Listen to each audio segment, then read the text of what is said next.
Hey, we got to go to this guy. He's a paying customer. Let's talk about the minimum wage. Todd Ramsey on the line. Oh, hello. Hello, Janet. Hi, how are you? Just fine. I just figured I'd put in my 2 cents about this minimum wage. Well, nobody can speak to it the way you can, friend.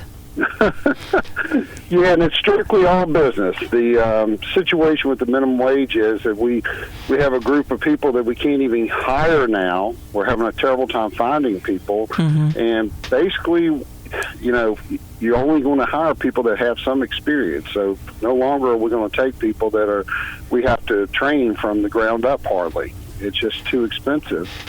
Well, and the risk is too high. These kiosks, the Progressive Grocer, who I'm a member of, and, in the National Association of Grocers, when you see all those kiosks set up, the increase in theft goes up tremendously in our business. So guess who pays for that? It's the consumer that shops at those stores that have gotten rid of their employees at the front end. So, just all these things are going to increase what you're going to pay for groceries or wherever you are, Home Depot, Lowe's, or wherever.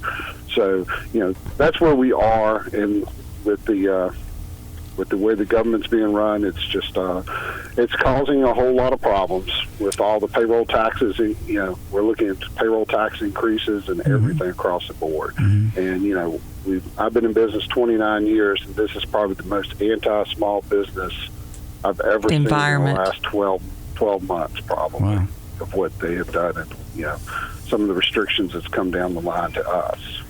Well, and that's why we tell people it's so important to support your local businesses. It's vitally important that you, when we talk about, and for those of you who don't know, this is Todd Ramsey. So you hear me talk about Todd and the crew at F&L Market. This is the Todd I'm talking about. As a matter of fact, you're looking for meat cutters right now.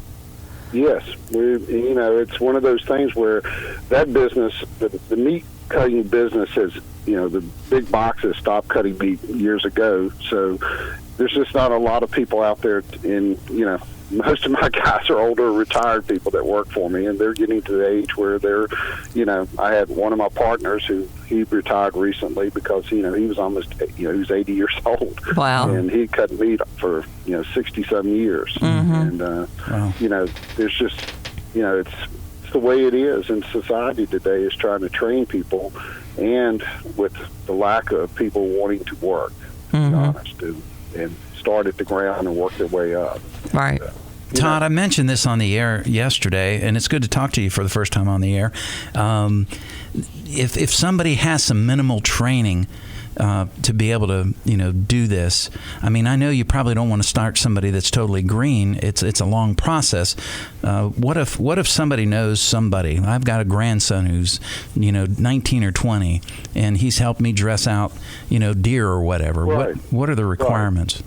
Yeah, well, that would be someone who has some knowledge. You know what I'm saying? Yeah. They understand handling raw meat. Sure. Let's just cut to the chase there. Right. You know what I'm saying? And we can train them. I've got a young man now who's 19 years old, and that's what we're doing. We're training him right now. Right. He's got a great attitude. Good. And he's in the beginning stages, and we go from breaking the trucks down to teaching them how to run the scales, to wrap the meat, and then we show them how to grind hamburger. Then we, and all these things are it's an art, to be honest. Yeah. It is an art. Not everybody's cut out for, working in a meat department. So, sure. That's right. It's great. We love to have these young people do come that have been around, like I said, even cutting their deer up, or, sure. Those kind of things, because they have that knowledge of what it takes to get that product to where you can actually serve it. Right. So right. Great. Well, thanks for giving us some insight this morning, even on the minimum wage part of things. It's very real, the struggle that our small businesses are having. Thanks for calling. Appreciate it. No problem. All right. Y'all have a great day. You Appreciate too. What you do. You too, Todd.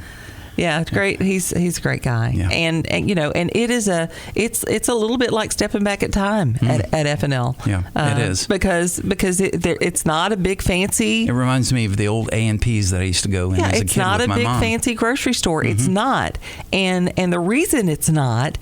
is reflected in your the end of your ticket when you go to pay your bill. That's the truth. So it's a good thing. It's the rebirth of Common Sense Talk Radio. We are the Morning Jam.